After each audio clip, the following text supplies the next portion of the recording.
प्रणम्य परमात्मानं सिद्धं त्रैलोक्यवन्दितं स्वाभाविक चिदानन्द स्वरूपं निर्मलाव्ययम्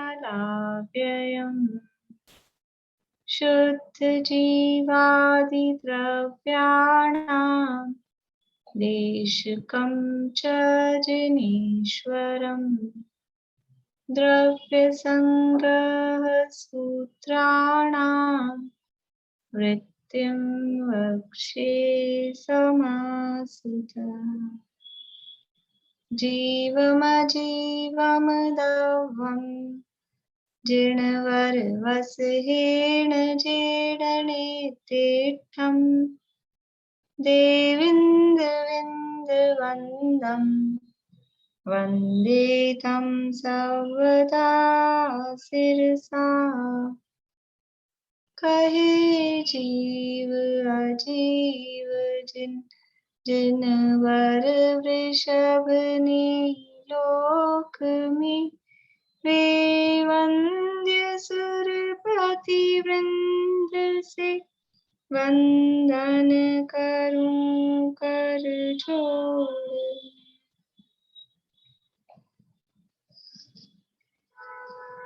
गाथाएं कौन सुना रहे हैं? ये 39, 40, 41, 42 बोली भारती। अपनी चर्चा चल रही है 35वीं गाथा के संबंध में, और 35वीं गाथा में गाथा का पाठ एक बार अपन कर लेते हैं। भाव संवर के भेदों की चर्चा यहाँ पर चल रही है। भाव संवर के भेद। वद समिधि पुत्तियो धम्मानुपेहा परि सहजोय चारित्तं बहुभेया नायवा भाव संवर विशेषा।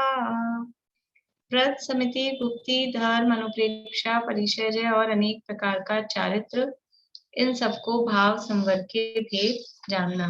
इसके अंतर्गत अनुप्रेक्षाओं की चर्चा अपनी चल रही है, और अनुप्रेक्षाएं जो कि 12 होती हैं, कौन सी हैं 12 अनुप्रेक्षाएं?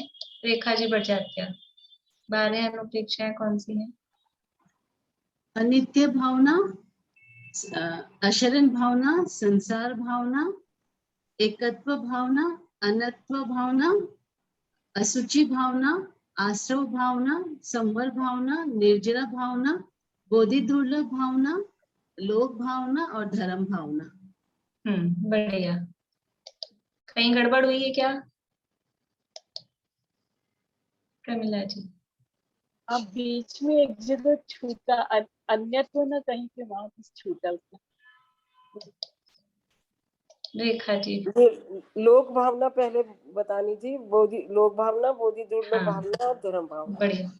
छूटा तो कुछ भी नहीं, लेकिन क्रम में जरा गड़बड़ हो गई लास्ट में। पहले लोक भावना है, फिर बोधि दुर्लभ भावना है, ऐसा। बढ़िया। हमारी चर्चा संसार भावना की पूरी हुई है। बस ये एक पैराग्राफ सिंपल सा है, वो बचा है। उसके बाद एकत्व अनुपेक्षा, एकत्व भावना की चर्चा अपने को यहाँ करनी है। देखिए पेज नंबर 124, 124 बृहद्रव्य संग्रह में। कल यहाँ बताया था कि ये 5 प्रकार का संसार, 5 परावर्तन, ये कैसा है कि और ये जो इस 5 प्रकार के परावर्तनों का स्वरूप का चिंतन करता है, जो जीव इस 5 परावर्तन के स्वरूप का चिंतन करता है, उसके परावर्तन नहीं होते हैं। उसके संसार के में जो वृद्धि करने वाले मिथ्यात्व, रति, प्रमाद, कषाय और योग हैं, वो अब नहीं होते हैं। और ऐसा करते हुए वो जीव निश्चित रूप से मोक्ष की प्राप्ति करता है। फिर यहाँ अंतिम पंक्ति कही कि जो नित्य निबोध का जीव है, उसे छोड़कर अन्य जीवों के 5 प्रकार के संसार का व्याख्यान जानना। नित्य निबोध के जीव के 5 प्रकार के परावर्तन नहीं होते हैं। संसार में काल तो उतना ही रहा है वो की, लेकिन उसको ये 5 प्रकार के जो ये साइकिल हैं, जो चक्र हैं, परावर्तन है, वो नहीं हो पाते। प्रश्न उठाया ऐसा क्यों? क्योंकि नित्य निगोद के जीवों को तीनों कालों में भी त्रसपना नहीं है। कहा भी है, ऐसे अनंत जीव हैं कि जिन्होंने अब तक त्रस पर्याय प्राप्त नहीं की। अगर त्रस पर्याय प्राप्त नहीं की तो फिर जो परावर्तनों का जो स्वरूप है, जो भाव परावर्तन का या क्षेत्र परावर्तन का या भाव परावर्तन का जो स्वरूप है, वो स्वरूप उनके जीवन में नहीं आ पाया है आज तक भी। इसलिए कहा कि ये 5 प्रकार के परावर्तन उनके नहीं हुए हैं। और वो अनादि से लेके आज तक नित्य निगोद में ही क्यों है, अब तक रस पर्याय क्यों नहीं प्राप्त की? तो उसका कारण दिया, वे प्रचुर भाव कलंक होने से निगोदवास को नहीं छोड़ते हैं। उनके भाव कलंक की, यानी जो मिथ्यात्वादी भाव है, उसकी इतनी प्रचुरता है, इतनी तीव्रता है कि निगोद से निकल ही नहीं पाते। प्रचुर भाव कलंक होने से निगोदवास को नहीं छोड़ते हैं।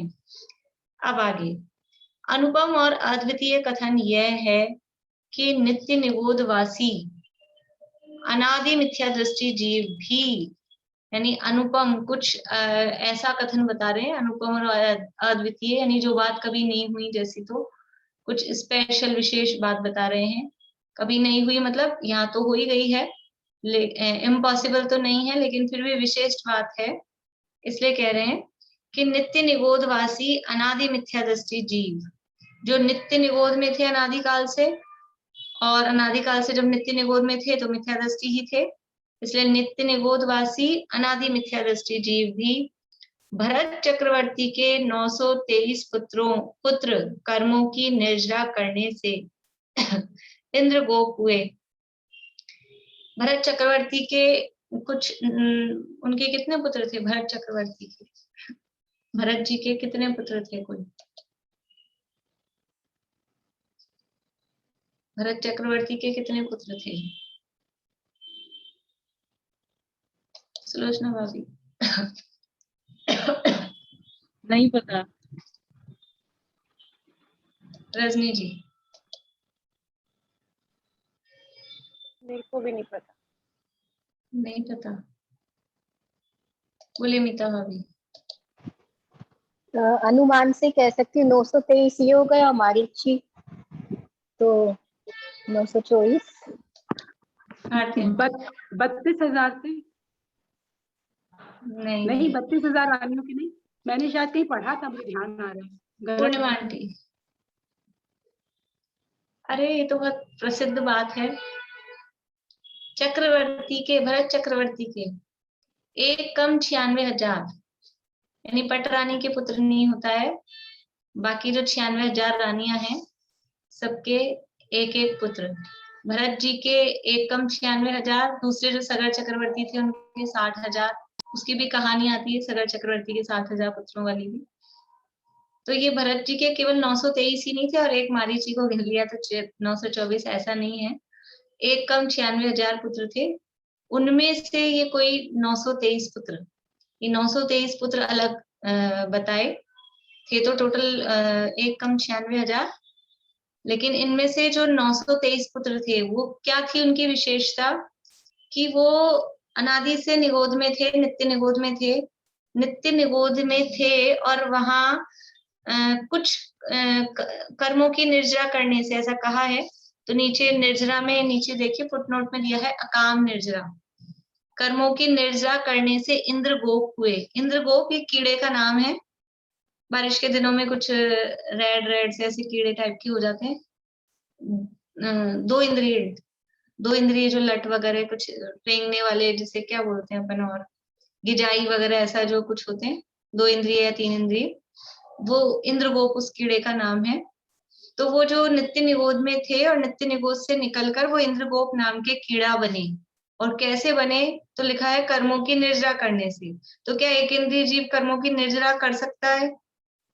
कि जिसे हम निर्जरा कहते हैं, निर्जरा तत्व, वो निर्जरा तो उसकी नहीं होती है जो सकाम निर्जरा जिसे कहें, अविपाक निर्जरा जिसे कहें, वो तो नहीं होती है।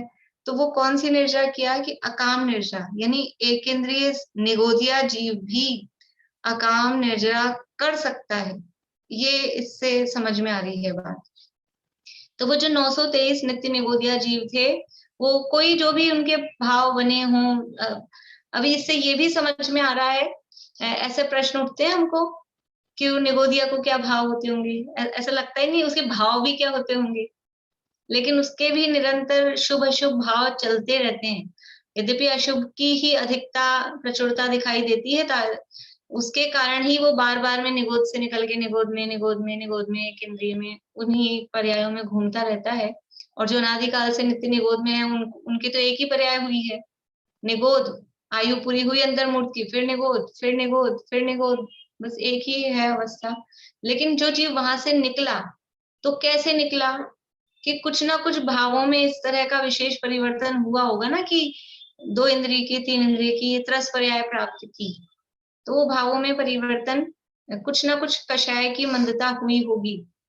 त्रस जो बना, त्रस जो प्रकृति है, त्रस के साथ में प्रकृति कौन सी है उसके जोड़े में, त्रस प्रकृति के साथ में कौन सी प्रकृति है, बोलिए पूर्णिमा आंटी। स्थावर। स्थावर। तो ये त्रस प्रकृति पुण्य प्रकृति है कि पाप प्रकृति है, बोलिए, आप ही बोलिए। त्रस प्रकृति पुण्य प्रकृति है। पुण्य प्रकृति है, यानी त्रस के साथ में स्थावर है, तो स्थावर पाप प्रकृति है और त्रस पुण्य प्रकृति है। तो वो अभी निगोदिया थे तो त्रस थे कि स्थावर थे? निगोदिया थे तो त्रस थे या स्थावर थे?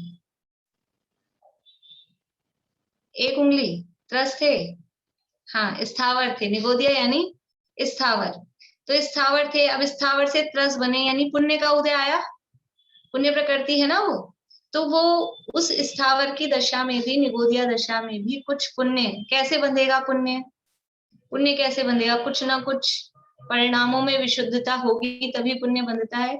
तो वहां भी कुछ ऐसा किया होगा, कुछ इस तरह के भाव हुए होंगे, भले ही वो बुद्धिपूर्वक चला करके ऐसा नहीं, पर वो ऑटोमेटिकली ही जो भी कुछ भी हुआ हो। तो यहाँ लिखा है कर्मों की निर्जरा करने से, यानी कि वो जो भी कुछ अकाम निर्जरा उनकी हुई, उससे इंद्र गोप हुए, त्रस पर्याय में आए, और वो इंद्र गोप कीड़े थे, इतने सारे 923 कीड़े, वो लट जैसे जो भी जाई, जो भी टाइप की, और उन 923 पर भरत के हाथी ने पैर रखा। भरत चक्रवर्ती गुजर रहे थे हाथी पे, और उनके हाथी के एक ही पैर में 923 पूरे दब गए और मर गए। नित्य निगोद से निकले थे, विकलत्रय में कुछ 2 इंद्रिय 3 इंद्रिय कीड़ा बने, और उनके समूह पर हाथी ने पैर रखा जिससे वो मरे। अभी आप देखो कि उस विकलेंद्रीय दशा में भी, 2 इंद्रिय की दशा में भी कैसे भाव किए होंगे, किस तरह का पुण्य किया हो, मतलब विशेष भाव किए होंगे कि उस 2 इंद्रिय की पर्याय से मरकर सीधे क्या बने? उन्हीं भरत चक्रवर्ती के पुत्र बन गए।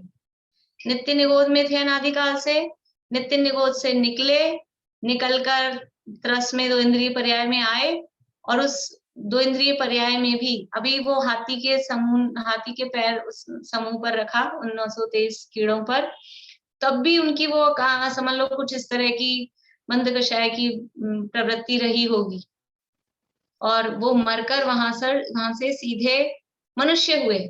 और मनुष्य भी ऐसे नहीं कोई लंगड़े लूले कुबड़े काले कलूटे भिखारी, ऐसे मनुष्य नहीं। तो ठीक है कुछ अच्छे स्वस्थ बने हों, लेकिन साधारण मिडिल क्लास फैमिली में, ऐसे भी नहीं, राजा के बेटे भी नहीं, चक्रवर्ती 6 खंड का राजा, उसके बेटे हुए ये 923 के 923 पूरे, और वहां उस चक्रवर्ती के पुत्र होकर और उसी भाव से मोक्ष चले गए। अब उनके पंच परावर्तन हुए क्या? क्षेत्र परावर्तन हुआ, स्वर क्षेत्र परावर्तन हुआ, कोई समझ लीजिए भाव परावर्तन हुआ? नहीं हुए। नित्य निगोद से निकले, बीच में एक भाव त्रस का लिया और सीधे मनुष्य बने, मनुष्य बन के मोक्ष में चले गए। देखिए, तो ये अपवाद रूप में कुछ विशेष बात यहाँ बता रहे हैं। अपवाद तो का क्या कहें, ऐसा हो सकता है, लेकिन ये विशेष बात है ऐसा। अनुपम और अद्वितीय कथन यह है कि नित्य निगोद वासी अनादि मिथ्या दृष्टि जीव भी भरत चक्रवर्ती के 923 पुत्र कर्मों की निर्जरा करने से इंद्रगोप हुए और उनके समूह पर भरत के हाथी ने पैर रखा, जिससे वे मरकर वर्धन कुमार आदि भरत के पुत्र हुए। उनके नाम भी ये बताया है इसमें, वर्धन कुमार आदि, एक का नाम बताया, बाकी 923 जो भी हुए हों। वे किसी के साथ नहीं बोलते थे। वो जब से पैदा हुए तब से बोलते ही नहीं थे, चुप ही रहते थे। तो वो चुप रहते थे। तो भरत जी को ऐसी शंका हुई कि मेरे पुत्र, मैं चक्रवर्ती और चक्रवर्ती के ये पुत्र हैं, तो चक्रवर्ती हीन पुण्यशाली नहीं और फिर उसके पुत्र भी हीन पुण्यशाली नहीं हो सकते, और ये गूंगे हों, बोलते ही नहीं है। ऐसा हो सकता है क्या कि चक्रवर्ती की संतान और वो हैंडीकैप हो, ऐसा गूंगे हों, बोलते नहीं हो? तो उनको ऐसी शंका हुई, तो उन्होंने समाव शरण में भगवान से पूछा। तब भगवान ने उनका पूर्व वृत्तांत कहा। भगवान से पूछा समाव शरण में कि मेरे पुत्र बोलते क्यों नहीं है। कौन से भगवान से पूछा? किसका समाव शरण था? आदिनाथ भगवान। आदिनाथ भगवान तभी पहले तीर्थंकर वही हुए थे, तभी भरत जी हुए थे। तो वहां आदिनाथ भगवान से पूछा और दिव्य ध्वनि में उनका पूर्व वृत्तांत कहा गया। मतलब वो इंद्रगोप कीड़े थे और नित्य निगोद से निकल के आए हैं, ऐसा ये दिव्य ध्वनि में कहा गया। ये मूल आराधना ग्रंथ का नाम दिया है, रेफरेंस दिया है, कहानी कहाँ मिलती है उसका रेफरेंस दिया है। उसे सुनकर, और इतना ही नहीं, वो दिव्य ध्वनि में ऐसा आया कि ये गूंगे नहीं है, ये बोलते हैं, और ऐसा कहा भगवान ने कि अभी बोलेंगे। और जैसा ही ये यानी उत्तर आया और तुरंत वो बोले 923 के 923। और क्या बोले? हे भगवान, हमें दीक्षा दे दीजिए। बोले तो क्या बोले, जिंदगी भर से कुछ नहीं बोले थे, और बोले तो सीधा क्या बोले कि हमें तो जैनेश्वरी दीक्षा दे दीजिए। तो ये कह रहे हैं कि उसे सुनकर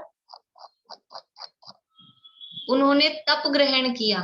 ये जो बात दिव्य ध्वनि में आई कि ये पिछले भव में कीड़ा थे और उससे पहले निगोद में थे, ये सुनकर उनको वैराग्य की उत्पत्ति हुई।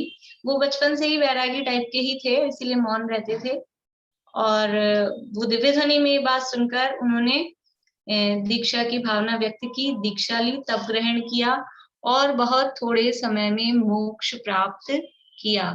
यह कथा आचार आराधना के टिप्पण में है। इस प्रकार संसार अनुप्रेक्षा पूर्ण हुई। ये कथा जहाँ मिलती है उसका ये बात बताई है। बोलिए भारती आंटी।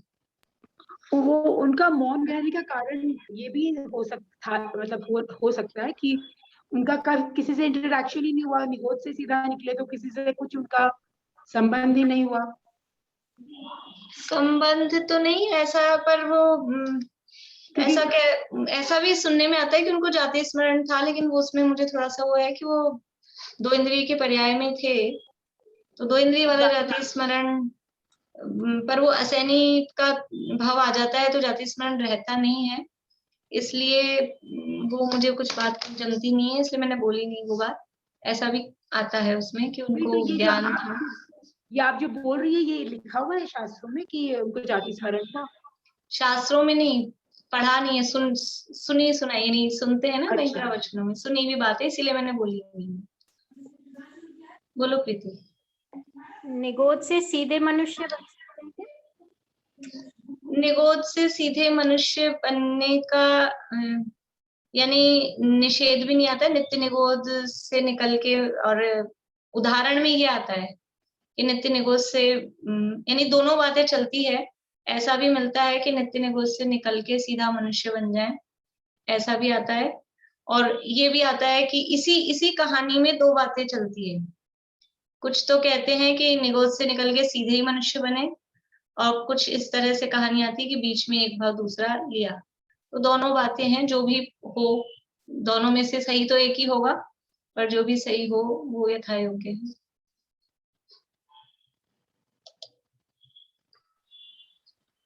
दीदी कभी कभी तो ये कहते हैं कि बहुत जन्मों के पुण्य से कोई दीक्षा लेता है, मतलब कोई मोक्ष पथ पर चलता है, और ये फिर एक जन्म के पुरुषार्थ में ही इतना हो गया।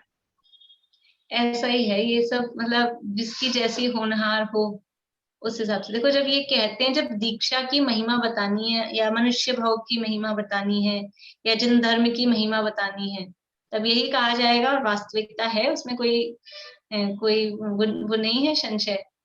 लेकिन ऐसा भी हो गया कि अब वो उन्होंने बहुत जन्म, इतने सारे नित्य निगोद के जन्म लिए अनादिकाल से, वो कौन से पुण्य संचय किए हैं, जो भी हुआ हो, ये तो उनकी काल लब्धि को, भवितव्यता को, होनहार को बता रहा है।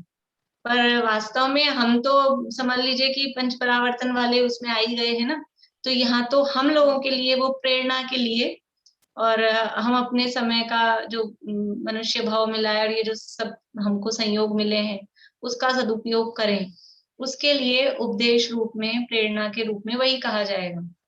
और वास्तव में बहुत ऐसा कहते हैं, कितना कितना पुण्य फलता है तब जाके एक जैन कुल मिलता है, और है भी ऐसा ही, ये साधारण बात नहीं है। तो ये तो वो नित्य निगोद से निकलकर, वो इसीलिए हम वो सोचे कि वो कीड़ा की पर्याय में, वो जैन कुल कीड़ा की पर्याय से जैन कुल में आ गए, और जैन भी कोई ऐसा वैसा साधारण नहीं इस तरह का। तो वो कितना पुण्य, यानी इससे ये भी समझ में आता है कि पुण्य बांध लेना, पुण्य कर लेना, ये कोई बहुत बड़ा काम भी नहीं है, क्योंकि पुण्य तो वो भी, उसने भी बांध ही लिया। पुण्य बांध लेना, पुण्य कर लेना, ये कोई बहुत बड़ी उपलब्धि नहीं है। पुण्य तो उस कीड़े ने भी बांध लिया, लेकिन पुण्य पाप का अभाव करके मोक्ष मार्ग प्रकट हो और मोक्ष की प्राप्ति हो, मोक्ष मार्ग में जो लग जाए, वो बड़ी उपलब्धि है।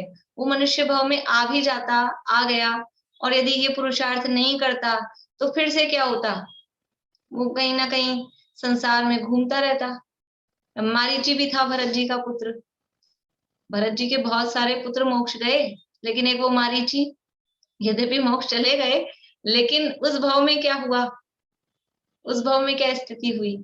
तो ये तो सबके अपने अपने, यदि क्रमबद्ध की तरफ से देखें तो जिसकी जैसी होनहार हो, जैसी भवितव्यता हो, उसके अनुसार परिणाम भाव उसके अनुसार ही होते हैं वास्तव में।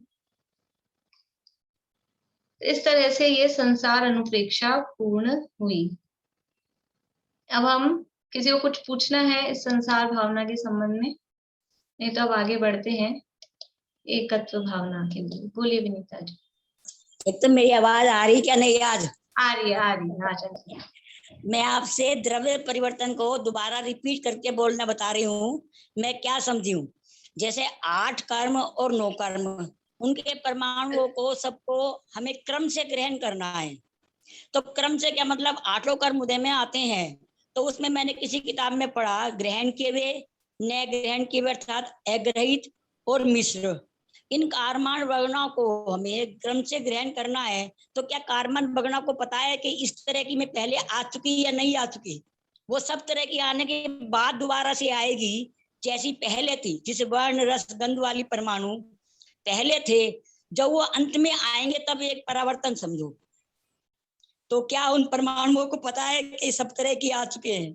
परमाणुओं को तो नहीं पता है, पर कुछ ऑटोमेटिकली व्यवस्था ऐसी है कि वो जो समय प्रबद्ध आता है कार्बन वर्गणाओं का, एक जो लॉट आता है अनंत वर्गणाओं का जो स्कंद, वो जो एक बार में आता है, वो जो आज अभी आया है, जितने परमाणु हैं, जैसे जिस स्पर्श रस गंध वर्ण वाले हैं, या कार्बन वर्गणाओं के संबंध में लें तो जिस स्थिति अनुभाग वाले हैं, और जितनी संख्या में है, वो वाला लॉट दोबारा घूम के कब आएगा कि वो ऑटोमेटिक व्यवस्था ही ऐसी है कि अब वो वाला लॉट घूम के आएगा दोबारा अनंत काल बाद, क्योंकि उसके बीच में ये एक बार जो आ गया है, आते ही तो तुरंत निकलेगा नहीं, कर्म रूप परिणमित हो गया है, तो वो छूटेगा, तो वो छूटेंगे तो सब अलग अलग हो जाएंगी, क्योंकि वो अनंत परमाणुओं का समूह है ना उसमें साथ में कार्बन वर्गना, ये जो समय प्रबद्ध आया उसमें अनंत कार्बन वर्गनाएं हैं, अनंत परमाणु हैं, तो वो अनंत सब अलग अलग हो जाएंगी। जब वो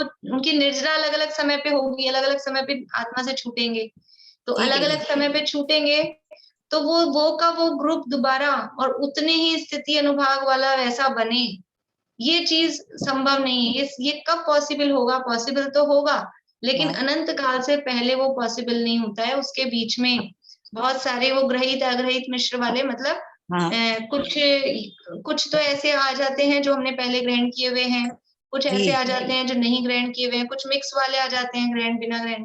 लेकिन एक भी अलग आ गया हाँ जी तो वो हमारी जो शर्त है वो पूरी नहीं होगी। एक भी जी परमाणु अलग आ गया, जी इसलिए वो शर्त पूरी होने में अनंत काल लगता ही लगता है। उनको पता कुछ नहीं है, वो तो सब जड़ पुद्गल है, लेकिन ऑटोमेटिक इसलिए हर द्रव्य का परिणमन अपने अपने अनुसार स्वयं हो रहा है। यानी जिनको ज्ञान नहीं है, जड़ परमाणुओं का भी परिणमन वो हाँ अपने आप होता है, किसी को किसी का कुछ करने की जरूरत नहीं है। जड़ हाँ कर्मों में भी चाहे दूसरी आहार आदि वर्गणाएं, नुकर्म वर्गणाएं, उनका भी परिणमन अपने आप हो रहा है, ज्ञान नहीं होने पर भी। और जी हमको ज्ञान है तो हम अपनी कर्ता बुद्धि लगाते हैं कि हम कर रहे हैं करें। तो इससे जी वस्तु की स्वतंत्रता ख्याल में आती है, कर्ता बुद्धि दूर होती है कि किसी का कौन क्या करे, सबका परिणमन अपने अपने आप हो रहा है। और ये परिणमन ऑटोमेटिकली अनंत काल बाद ही होगा। ये चीज नहीं ये वो तो बहुत अच्छा लगा, समझ में आया। लेकिन मेरा कहने का मतलब ये है, एक आवली में असंख्यात समय होते हैं और 1-2 वर्ष में अनंत समय के बराबर हो जाएंगे, तो इतनी बार दोबारा अनंत समय नहीं होंगे, 1-2 वर्ष में समय असंख्यात ही होंगे, अनंत क्या समय नहीं होंगे।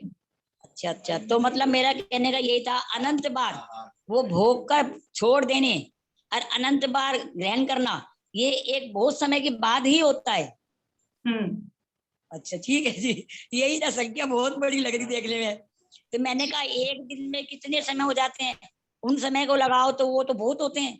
समय असंख्यात ही होते हैं, वो एक दिन में भी, एक वर्ष में भी असंख्यात ही समय होते ठीक है, तो उसके बाद फिर एक परिवर्तन माना जाएगा। हैं। बोलिए सुधा जी। तो जिसमें क्षेत्र परावर्तन में हर क्षेत्र परिवर्तन में यहाँ पे दिया हुआ है कि आगे के क्षेत्र पर उत्पत्ति अलग प्रकार की पर्याय में भी हो सकती है, अर्थात बाद में अवगाहना कोई भी हो सकती है, बस वह पर्टिकुलर प्रदेश कवर होना चाहिए। तो इसका क्या मतलब है? फिर से बोलिए, आपकी आवाज थोड़ी क्लियर नहीं आई, नहीं तो आप मुझे पेज नंबर बताइए। पेज नंबर 261 है। 260? हाँ 261। ठीक है। आगे के क्षेत्र पर उत्पत्ति अलग प्रकार की पर्याय में भी हो सकती है। आगे के क्षेत्र पर उत्पत्ति यानी जो क्षेत्र परावर्तन का जो प्रारंभ है ना, वो प्रारंभ जगन्य अवगाहना वाले शरीर से लिया। ये ऊपर की लाइन है, इससे ऊपर की लाइन से ही नीचे की बात जुड़ रही है। इसके ऊपर ये कहा कि पर क्षेत्र परावर्तन का प्रारंभ, जो प्रारंभ का क्षेत्र है वो जगन्य अवगाहना वाले शरीर से, यानी वो जो 8 प्रदेश सुमेरु के नीचे से, वहां से स्टार्ट करना है ना, मध्य के रुचक प्रदेशों से, लोक के सेंटर से, उस जगह जो अवगाहना होगी जीव की, वो कौन सी होगी? वो जगन्य अवगाहना ही होगी। जो स्टार्ट करेगा पर क्षेत्र परावर्तन, वो जगन्य अवगाहना से होगा। और जितने आत्मा के असंख्यात प्रदेश हैं, असंख्यात बार उसी जगह पर उसी अवगाहना के साथ जन्म ले, और फिर आगे के जो क्षेत्र पर उत्पत्ति, वो फिर कोई सी भी पर्याय में हो।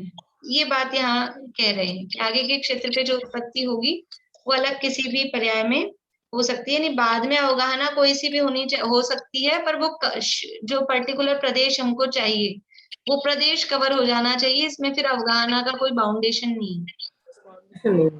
हाँ, एक और बताइए कि ये पेज नंबर 270 के ऊपर है कि 10,000 वर्ष की जगन्य आयु भवनवासी और निरंतर देवों में होती है, ज्योतिष और वैमानिकों में नहीं।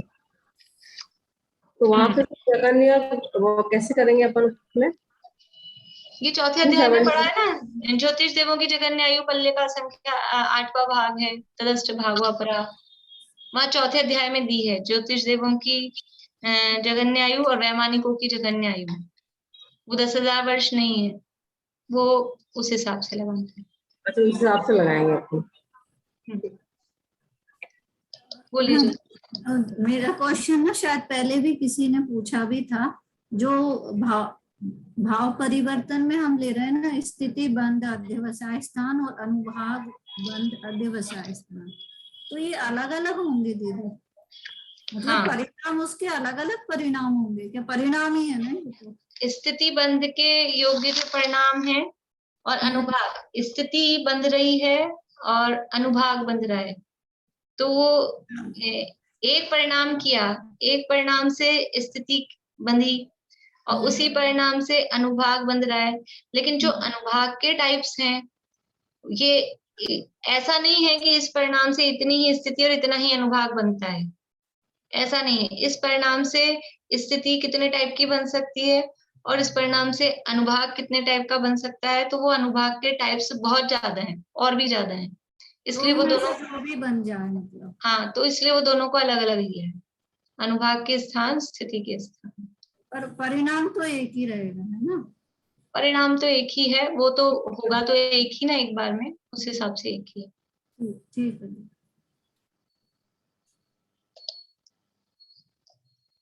चलिए, अब हम चर्चा करते हैं यहाँ पर। 15 मिनट बचे हैं।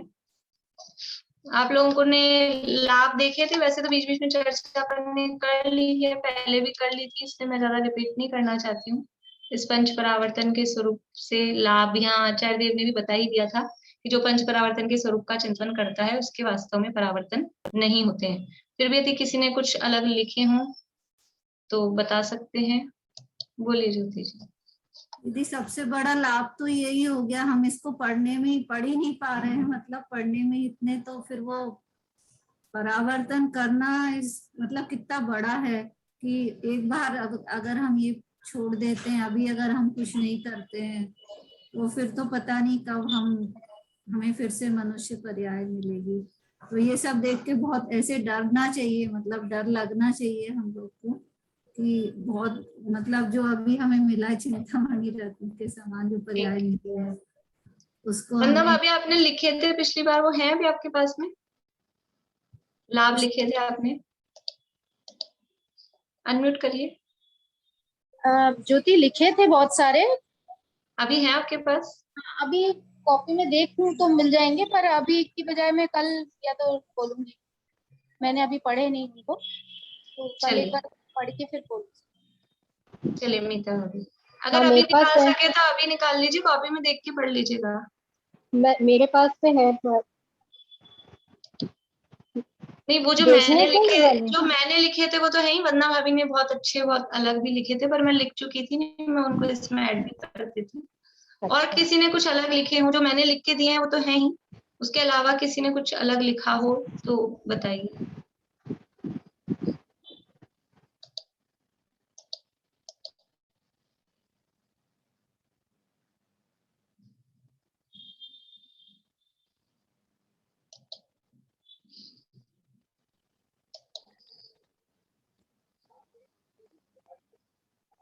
हाँ ज्योति।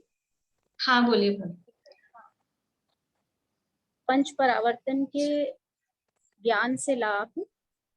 पहला, अपनी अनादि अनंतता ख्याल में आती है कि अनंत परावर्तनों के बाद भी मैं ज्यों का त्यों रहा, अनंत गुणात्मक भगवान आत्मा रहा। द्रव्य परावर्तन को समझने से भौगोलिक पदार्थों के प्रति आकर्षण व राग द्वेष कम होते हैं।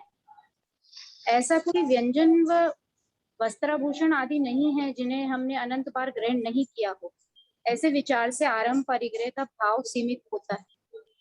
स्व क्षेत्र परावर्तन को समझने से शरीर के आकार आदि के प्रति हमें विरक्ति का भाव जागृत होता है। पर क्षेत्र परावर्तन का स्वरूप समझने से बाहरी क्षेत्रों को देखने घूमने का आकर्षण टूटता है। काल परावर्तन के अनुसार काल के प्रत्येक समय में हमने जन्म व मरण किया है कि किसी विशिष्ट दिन को जन्मदिन या पुण्यतिथि के रूप में मनाना निरर्थक भाषित होता है।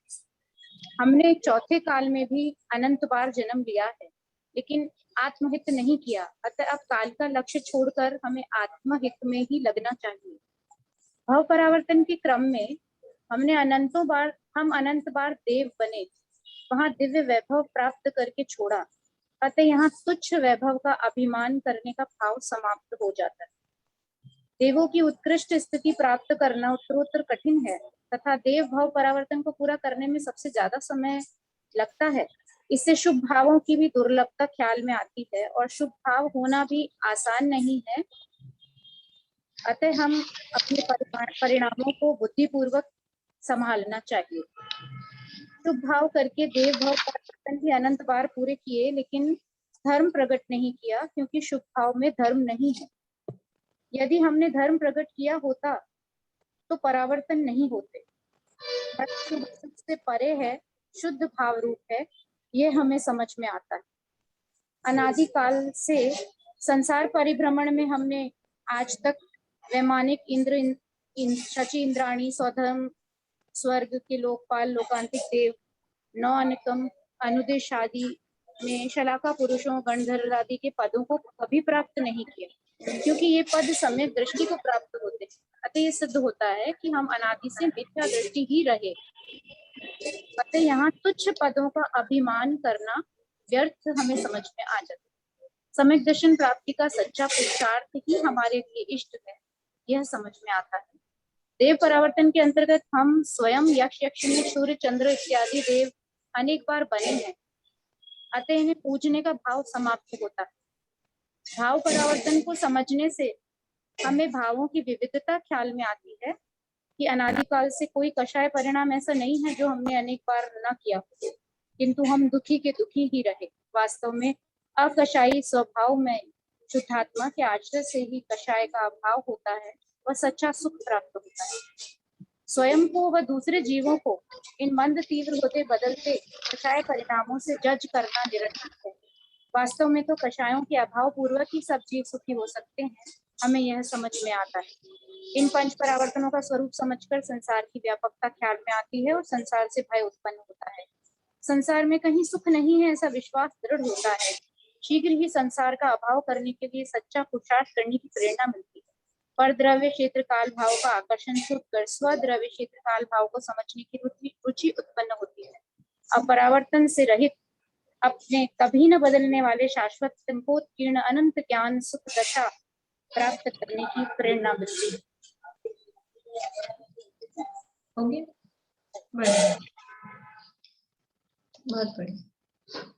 बोलिए मीता।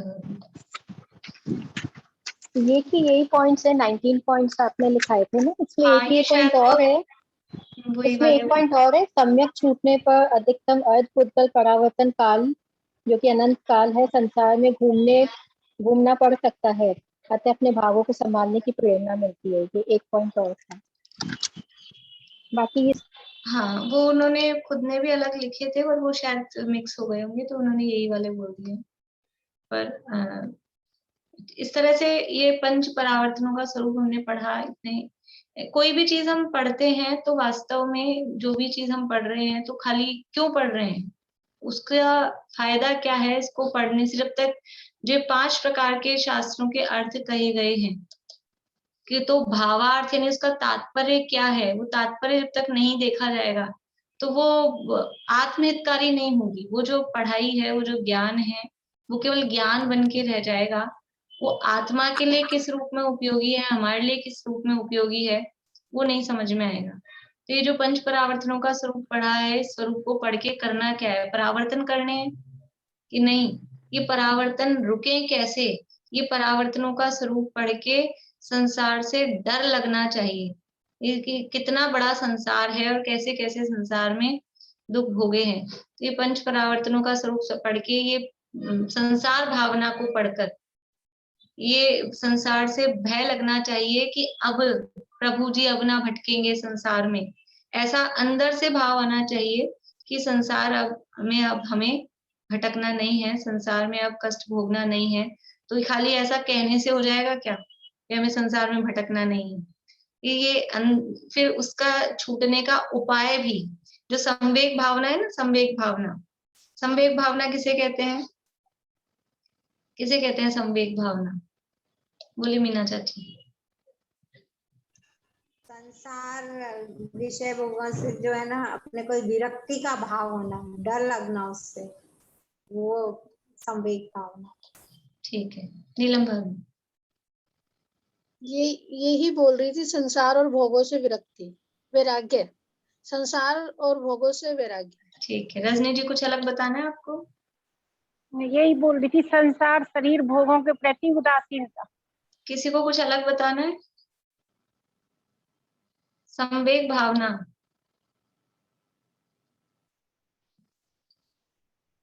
अभी तो पढ़ी, ज्यादा दिन नहीं हुआ।